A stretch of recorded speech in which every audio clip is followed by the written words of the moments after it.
All right, good morning. So here we are yet again for another lovely session of MENG 3310 Fluid Mechanics. So today we're going to continue where we left off last time. This time continuing on and looking at some more examples of applying the Darcy-Weisbach equation to calculate the friction factors and or more importantly, to calculate the head loss, the major head loss in long pipes. Okay, so let's do a bit of review of laminar versus turbulent flow, etc. So laminar versus turbulent flow, if we recall.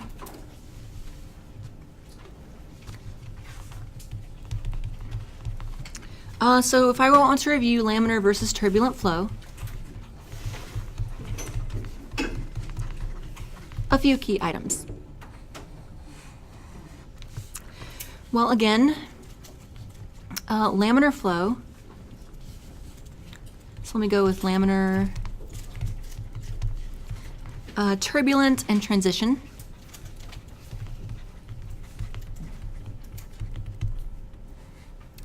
Turbulent and transition depends on.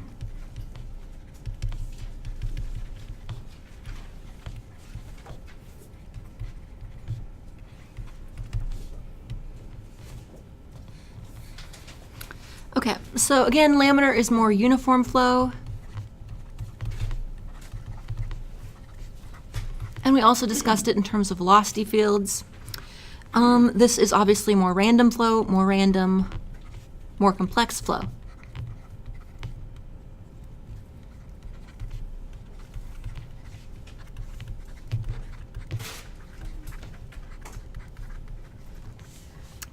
And then here, again with the velocity only along the pipe length. So the velocity field, if you define x as along the length of the pipe, it would be entirely in the x or the u direction. Only along pipe. And turbulent, you have velocity in multiple directions.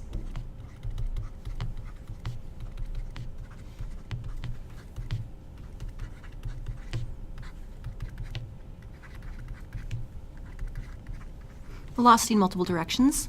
And then laminar, of course, you have this will be applied to Reynolds number or be applicable when the Reynolds number is approximately less than 2100. And this occurs when Reynolds number is approximately greater than 4000. And in between these, you have the transition zone. And the transition from laminar to turbulent will depend on a variety of factors. First of all, things like geometry. And by this, I mean diameter, cross-sectional type, whether it's a circle or a square or a rectangle, all those kind of things. You'll also have surface roughness.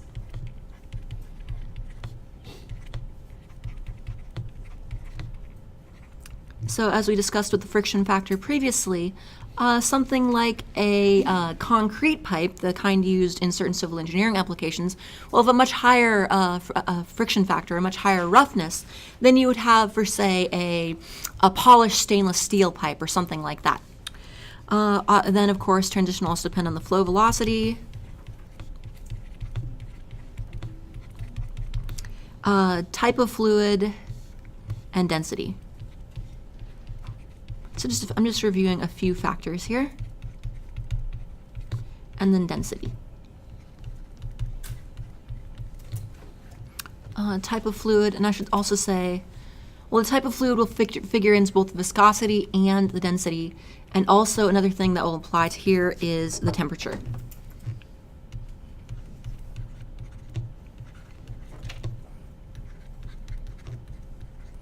Temperature. Okay. So next I want to review the Darcy-Weisbach equation that we can use to calculate major head loss along pipes. So this is what we first saw last time, and we applied in a few cases, and now I'll apply it to a few more cases.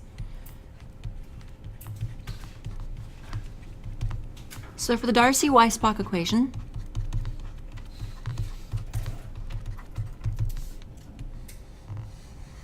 consider this here. Well, of course, the formula for it is fairly straightforward, and this will be that head loss major is equal to F times L times V squared divided by 2GD. 2GD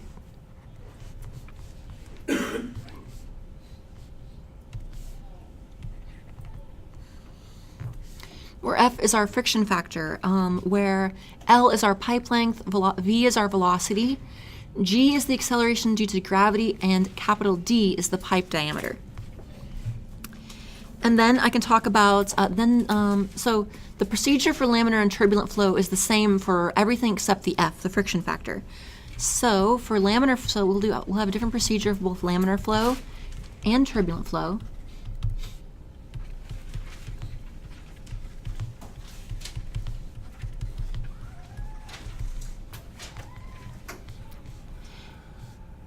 And for laminar flow, the friction factor is simply going to be, will simply be 64 divided by the Reynolds number. And then for turbulent flow, the friction factor is also dependent on the Reynolds number. However, we need to use the Moody diagram or the Moody chart to really figure that out. Although one of the key components will be the Reynolds number. So here the friction factor, again, will be a function, will be an input of, we'll take epsilon divided by d and the Reynolds number, and both of these together will be inputted into our friction factor using Moody chart, using Moody diagram, using the Moody diagram.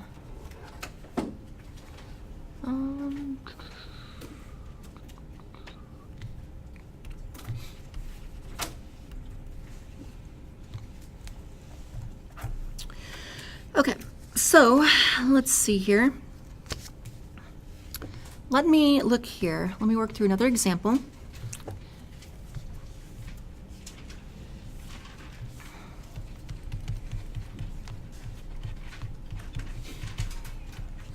And let us consider the following. So I will be given the following information. Given that we have a 1-inch diameter pipe, 1-inch diameter pipe, it's made of galvanized iron,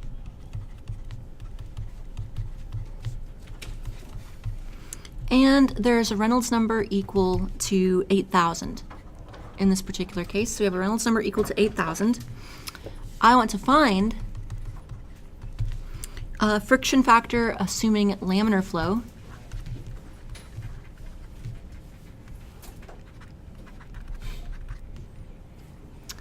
Let me make clear that's not an at symbol, but A, the friction factor assuming laminar.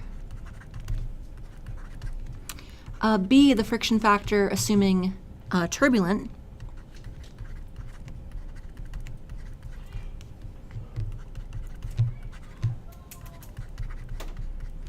And C, the percent error, or estimate error.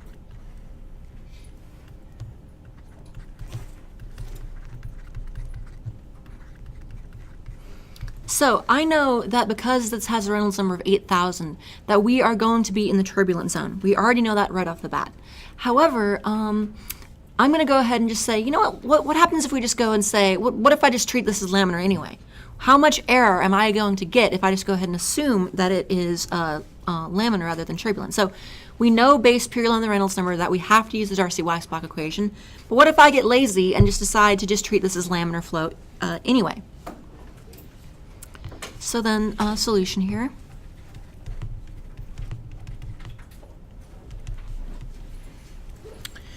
First, I'll calculate the friction factor using laminar flow. And here, it's just going to be a very straightforward friction factor equals 64 divided by the Reynolds number. And that is 64 divided by 8,000. And I get a value of 8 times 10 to the negative 3. 8 times 10 to the negative 3. It's a dimensionless quantity, so just, it's not 8 times 10 to the negative 3 anything, it's just 8 times 10 to the negative 3. So this is the friction factor if I assume that this is laminar flow. Then B, turbulent. If I assume this is turbulent, Well, I can first go to a table of relative roughnesses. I could find that on the Moody chart that I referenced previously. I could look at a table from the FE manual. I could look at a table in the textbook. And when I did this, I found that the relative roughness for a galvanized iron pipe could be considered approximately 0.0005 feet. So I got that the relative roughness is 0.0005 feet. And so therefore, the epsilon over d is equal to 0.0005 feet divided by 1/12 foot. It is important to use, obviously, consistent units. And that comes to a relative roughness of 6 times 10 to the negative 3. Again, this will be my relative roughness here. Actually, sorry, my epsilon is my relative roughness. This is just epsilon over d. And then the Reynolds number, of course, is 8,000. Then, when I feed both of these into the Moody diagram that we saw previously, just going and reading the chart, I find that the friction factor is only 0.04. Or actually not only 0.04, it's much, much greater than the previous one. So let us compare those two numbers. So I got a friction factor of 0.04 using the Moody diagram method rather than assuming laminar flow.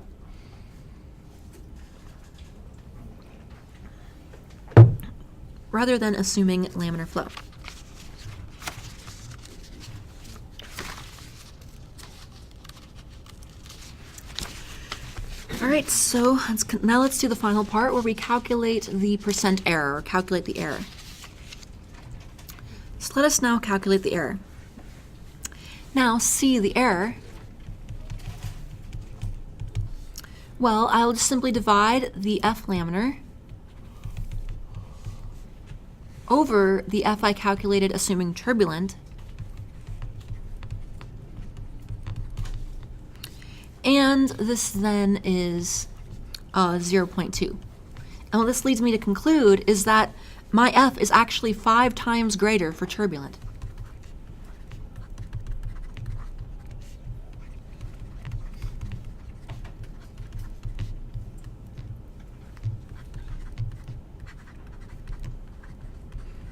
F is the friction factor will be 5 times greater in the turbulent condition than in the laminar condition. So we know that because the Reynolds number is greater, because the Reynolds number is 8,000, this is obviously going to be in the turbulent condition. However, if I just naively assume, oh, I'll just use laminar for everything, look at this. Then so we know from back here that the head loss, the major loss, is actually linearly directly related to the friction factor. So if I get a friction factor, so if I double the friction factor, I double the pipe loss. I double the head loss in the pipe. So, in other words, if I assumed laminar flow and it was actually turbulent, this would completely screw up any kind of real-world design problem. If I was trying to make water or oil or any other fluid flow through a long length of pipe, there's always a certain amount of leeway. I mean, if we calculated these and they were within 1%, I would say that was close enough. But when you're off by a factor of 5, that is going to completely screw up your real-world designs. So we can see here that this is very, very, very important. If you are in the turbulent condition, you really need to use the turbulent flow methods and the Moody diagram. So takeaway, in fact, let me write this in red because it's really important. Actually, let's write it in blood red because it's really, really important. So the moral of this story, of course, is that if you are in the turbulent region,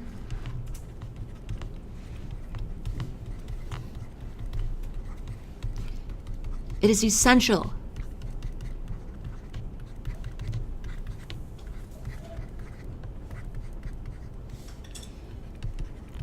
that you use the Moody diagram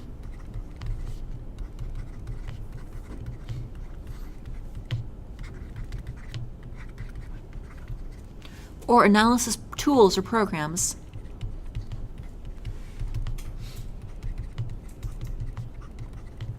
that assume turbulent flow.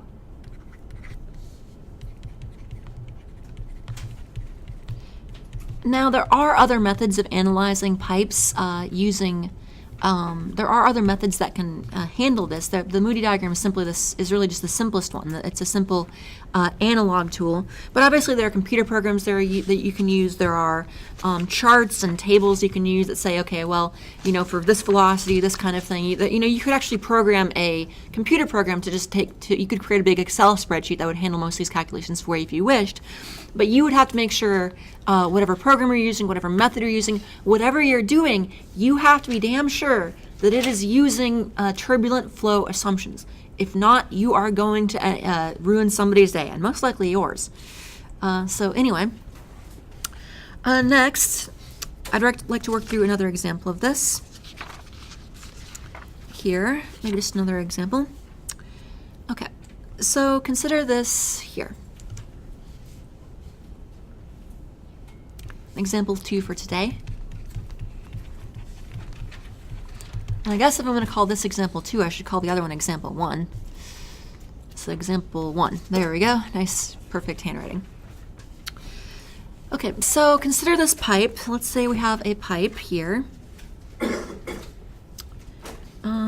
Actually, I don't know if I want to work through that one. I think we kind of, well, maybe here. Let me think about this. Yeah, you know what? I actually have I'll work through this one. And I want to go through it, maybe work through an example of how to use the Moody diagram.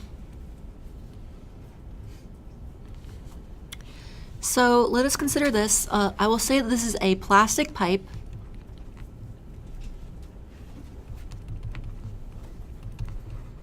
A smooth plastic pipe. A smooth plastic pipe. And that we have a velocity coming in of 0.1 meters per second. And it continues all the way through the pipe. That's not going to change.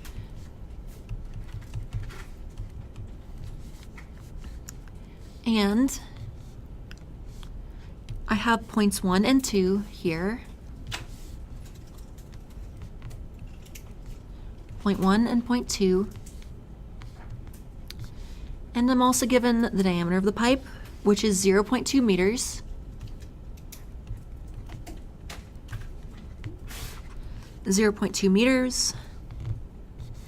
And then I'm told both the viscosity and the density of the fluid. So this is just going to be water. So mu of water,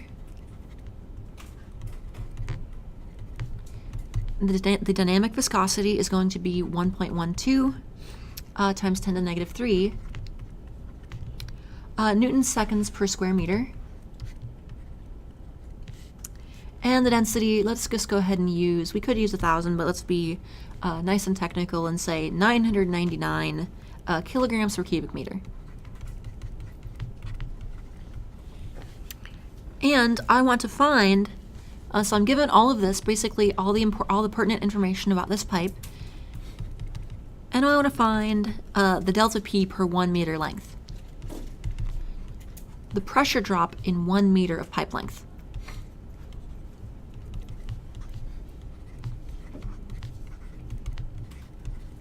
In 1 meter of pipe.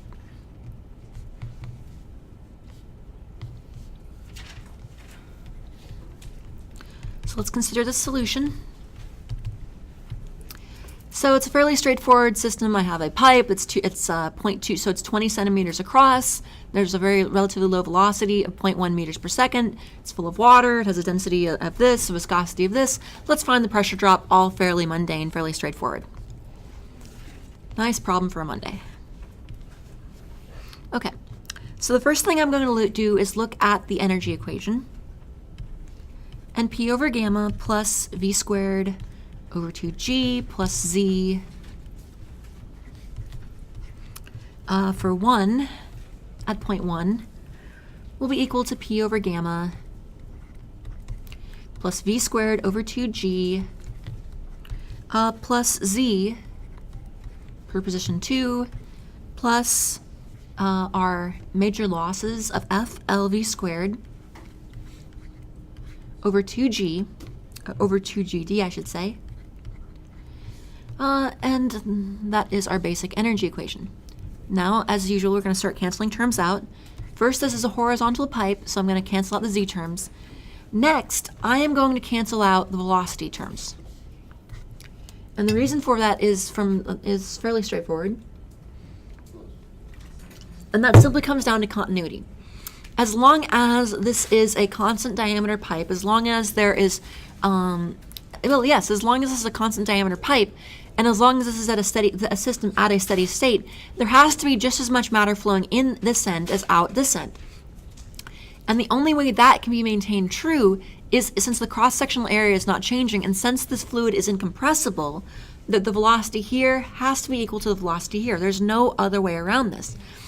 And so this is sort of the, I sort of view this as the toll that needs to be paid. Like in order to pass through this pipe, the water has to pay a toll or something like that. And the toll can normally be paid either, depending on your system, it can be paid by velocity, by elevation, or pressure. But in this particular case, it's a level pipe, so it can't pay the toll via height. It's a constant diameter and an incompressible fluid, so it can't pay the toll via velocity. The only way to pay the toll is going to be from pressure. So there's always going to be energy losses. Every single time a fluid flows through a pipe, any real world situation that we've discussed, there is always going to be some amount of frictional losses of a fluid passing through a pipe or conduit. It is inevitable. And so every time a pipe passes even through a single millimeter of pipe, there is a toll that needs to be paid. And so that toll has to be paid somewhere, and in this case, the only way it can be paid is via pressure drop. So I can then solve for this and say, well, okay, delta P then is going to be equal to FL V squared rho divided by 2D. So now I just need to find the friction factor, and I can very easily find the delta P per unit length. So next I'm going to check if laminar or turbulent.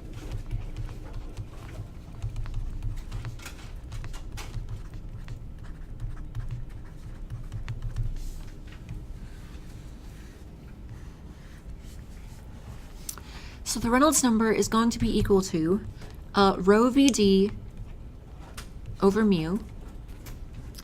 And so then this will be 999 kilograms per cubic meter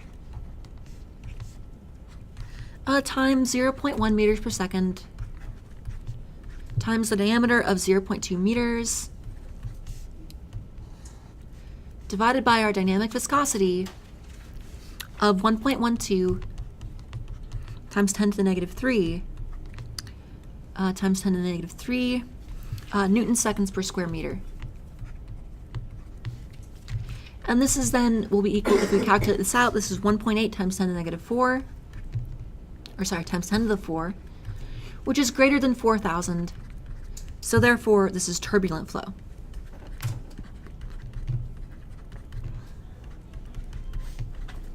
So then, that is going to be equal to, and so now we know that we're going to need to use the Moody diagram. So the next step will be to determine the friction factor.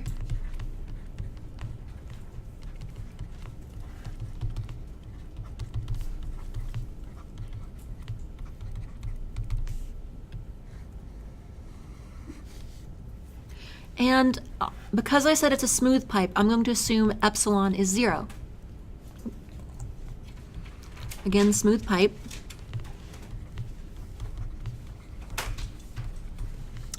Therefore, epsilon over d will be equal to 0. And using this and the Reynolds number being equal to 1.8 times 10 to the 4, I will then go to the Moody chart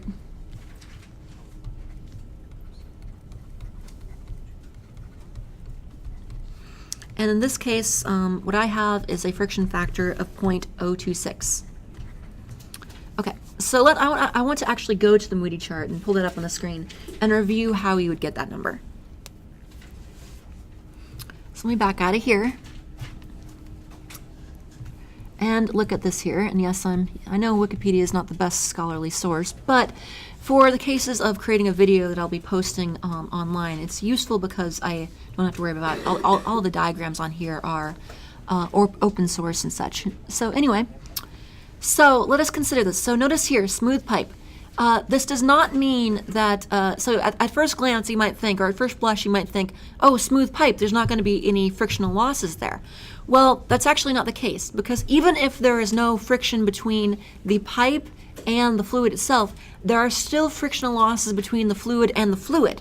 So there are always going to be viscous losses just in the fluid flowing past itself, even if the pipe itself were literally a perfectly smooth, frictionless surface. So if I go to, we had a Reynolds number of 1.8 times 10 to the 4, so that would be about 18,000, right? 18,000. So 1.8 times 10 to the 4. So I want you to go away, but that's okay. So it's going to be about here, which means I would go up here. So 1.8 times 10 to the 4. Again, that's going to be about 1.8 times 10 to the 4 is going to be about 18,000, which means we're about here, which means we go up to the smooth pipe here. We go over to this curve, and I see that it's going to be about, well, if I'm going here, it's about, and that 0.026 that I got does make sense. Does that make sense in how to use that now? You just go to your appropriate relative roughness, and that is the curve that you use depending on your Reynolds number. And then you simply go over to the left side of the chart, and then you find your friction factor. Of course, this can also be used the other way. You could actually use this to design a pipe as well if you needed to. But anyway, so continuing on, let me finish this problem out.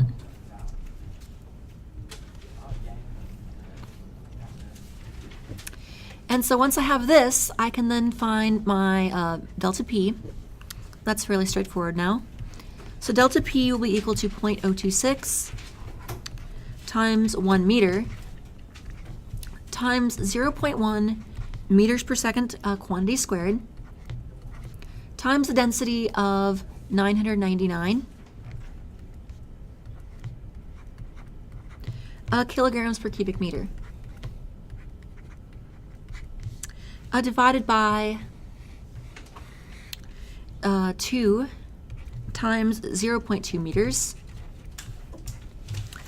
2 times 0.2 meters, and I get from here that my delta P is equal to 0.649 pascals per meter of pipe length. If you work through all those units, you find that it reduces to newtons per square meter, or simply pascals per meter of pipe length. Well, it doesn't actually reduce to newtons per meter, but it reduces it doesn't actually reduce to pascals per meter. It reduces to pascals, but since I put in a unit or a length of 1 meter, that is effectively a per unit distance. Per meter of pipe length. Per meter of pipe length. And I think that concludes with what I really wanted to cover today. So I wanted to cover an example of using the Reynolds, the Moody diagram with turbulent flow to calculate pipe losses. And we'll continue on a bit with this next time, as well as I want to look at an example involving elevation changes, and I also want to begin to look at non-circular conduits. That'll do it for today. As this will be posted on the website, and as always, thank you.